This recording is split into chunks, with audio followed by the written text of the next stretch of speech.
world is by and large used to SQL and thinking about the world in tables and so on. So can you describe when you start looking at a graph database, how do you think about the world differently compared to SQL, for instance? And what should architects and developers think about, and what should their approach be when they start looking at the graph data world?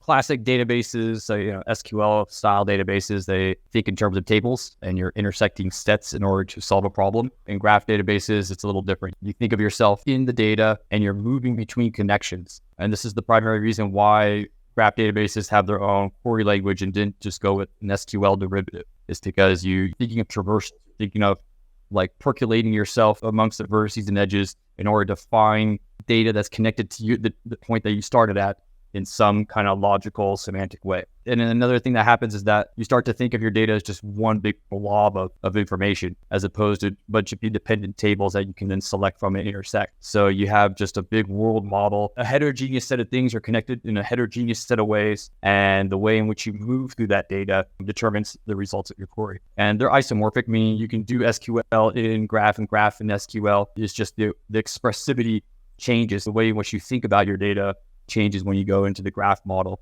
And I suppose that's like what makes graphs kind of, for some of you, a hurdle, but for developers, it's like if you want to get into graphs, you're starting to think about a new way of thinking. And so that's the hurdle comes with learning a query language that's different from SQL, thinking about how you parse your data, how you do entity recognition, how you represent your individual objects, how you relate them. So kind of like a new frontier in terms of dealing with data management.